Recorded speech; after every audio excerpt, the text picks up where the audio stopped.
Hello all you Firefly loving cosmonauts, as always I am Cosmic, and today we're going to be previewing Exoplanet First Contact, which is a new upcoming third-person RPG / third-person shooter in development on Early Access by Alastream. So Exoplanet is a new arrival to Early Access, and it was originated on Kickstarter, then it was Steam greenlit, and now has hit the Early Access platform.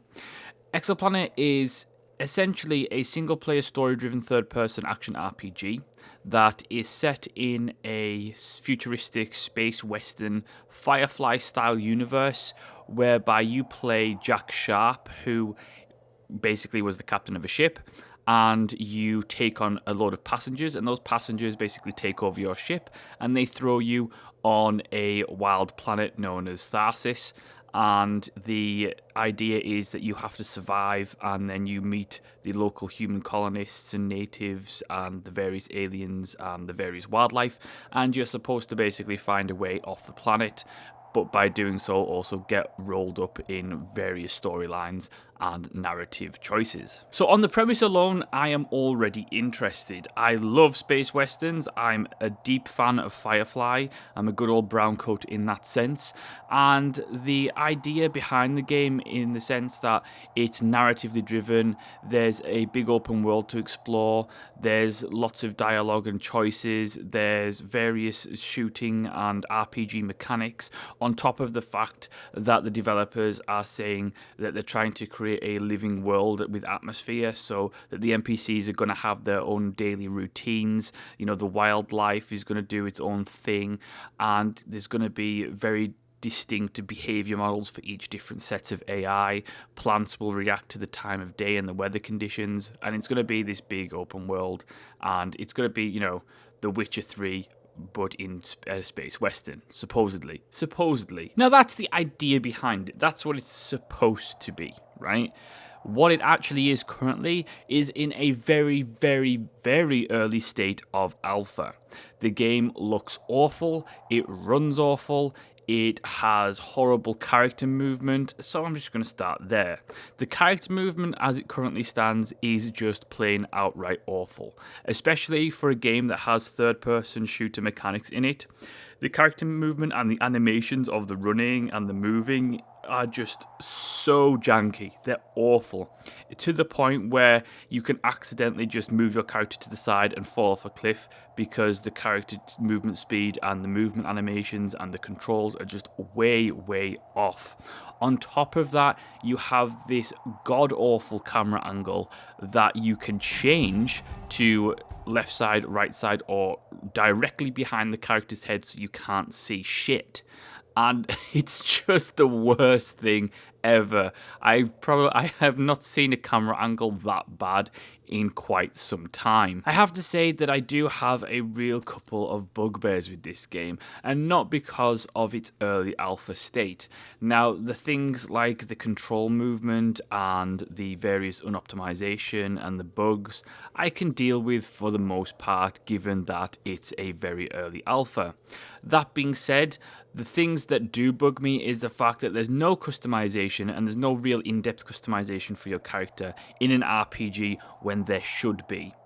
The shooting mechanics and the various special effects are a bit of a problem.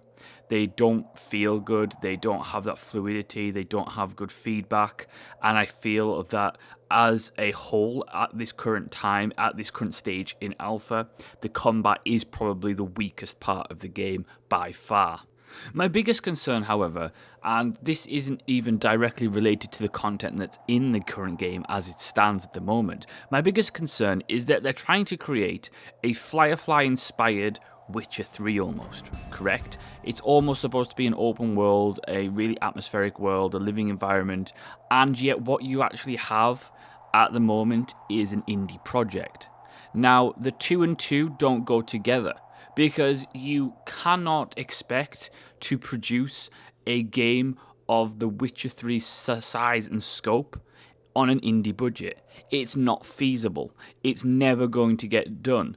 And I feel like they're promising so much at this current stage that, for me, in all likelihood is never ever going to make it into the game. And I don't understand as a whole why indie developers do this. I don't understand why they reach so far. They try to do such ambitious projects when in reality their limited resources are just not going to allow for it. It's not feasible. And for me, that's the biggest problem, because you're going to end up with a lot of disappointed people based on promises that you probably know that you can't keep, in all matter of fact. And I'd say that fully believing that this game does have potential. It looks like crap at the moment. The graphics need work, the textures need work, the animations need a hell of a lot of work, the controls need work, and of course you need to actually implement the content for the entire game. But even with all those issues, I think that the setting and the story and the characters and the various quest design could potentially have a lot of potential. But it's about executing that, and it's about executing that within the confines of your limited resources. And reaching for this giant open world with all these various AI stuff and, the plants and the environment cycles and all that kind of thing just seems like it's too much given that you are an indie developer.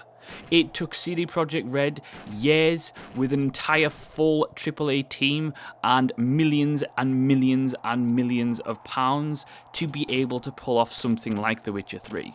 So for me, you are promising a lot and are likely going to deliver very little compared to what you've promised. That does not mean that Exoplanet could not turn into a really solid third-person action RPG. However, you need to refine it. You need to pull back the scope of the game and construct an experience that is solid, that is fluid, that is polished, and ultimately is a hell of a lot of fun to play. Because as it currently stands in this current form, it is not fun to play.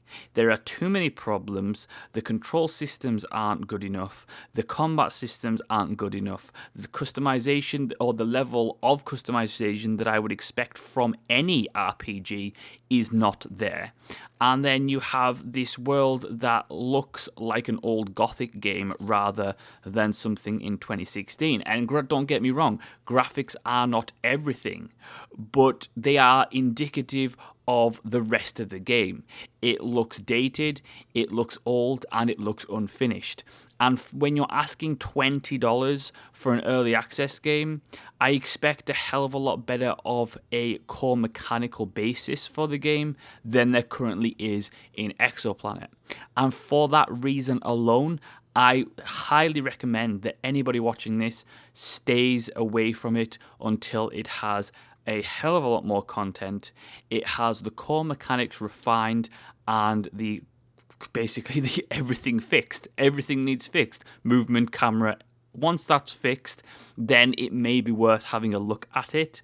But until that time, and until the time that the developers put out a roadmap that is realistic, I have a feeling that this game could go one of two ways. It will either stay in its current form with its issues for a long time and then get abandoned, or on the other hand, it will refine, which I hope it does, it will refine its scope, it will refocus the content, refocus the game, and fix the problems, and it will come out and be a relatively decent third-person action RPG, just a lot different to what is being promised at this current stage. And so that is my preview of Exoplanet First Contact. Thank you so much for watching and listening. As always, let me know what your thoughts are in the comment section below. Please hit that like button and make sure to subscribe. And as always, I will see you next time.